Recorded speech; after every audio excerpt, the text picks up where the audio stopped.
phrase should contrast the others. Like you should never repeat or come back even later to something.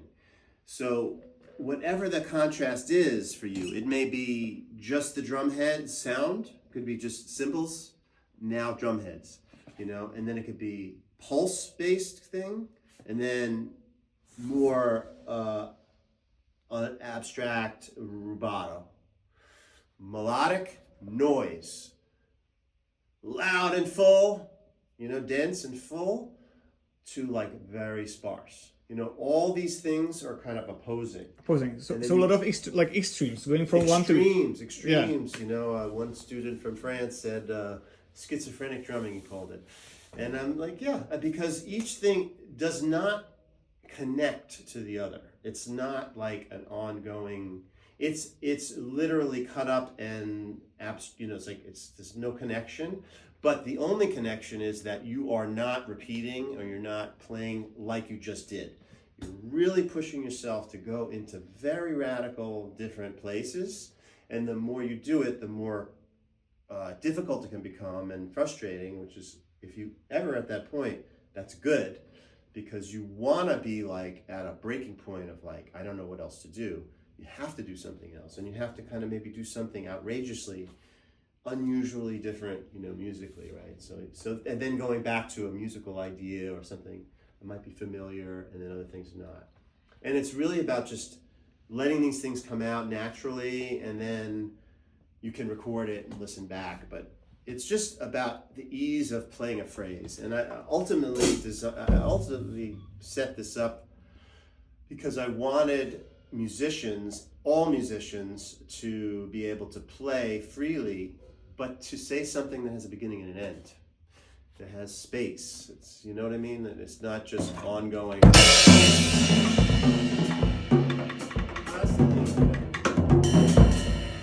It's like, there's a little more intention, beginning and an end. So it's like speaking, and the silence is really the most powerful thing in this whole thing.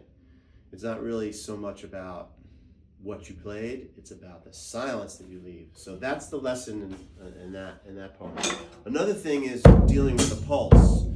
And this is like, to make it simple, it's playing a pulse, it's accompanying yourself as a soloist. So your hands above you are the soloist, and your feet are the pulse. They're just keeping a tempo.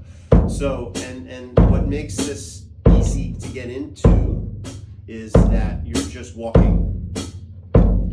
So you don't have to think about what's the temp, what's the groove. No, just you're walking. So now I can play in time, counterparts, or freely over this because I'm not thinking about it. So that's in time.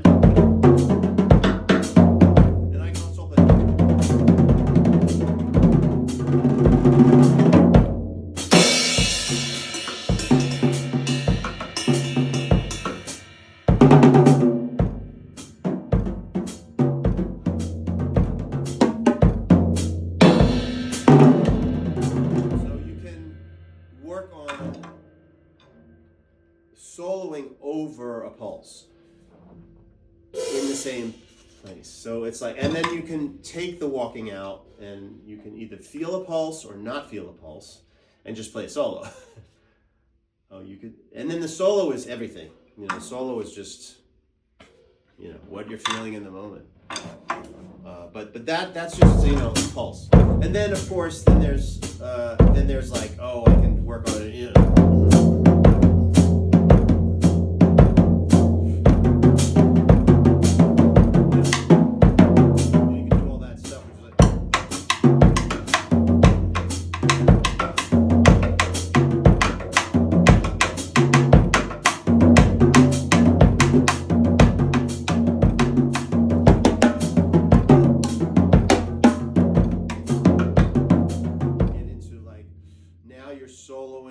but you're grooving, you're playing counterpuntually, polyphony.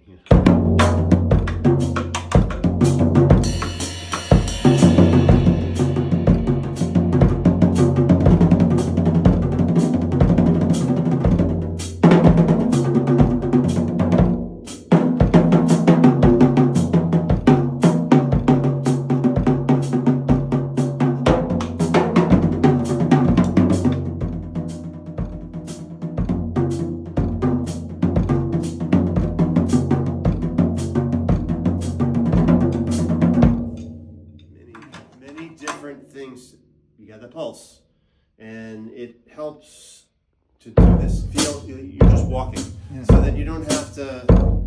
Oh, what's the relationship? Yeah. No, you walk down the street and you're talking to your friend, you know, or you walk down the street, you're chewing gum, whatever. You know, you're walking. No one thinks about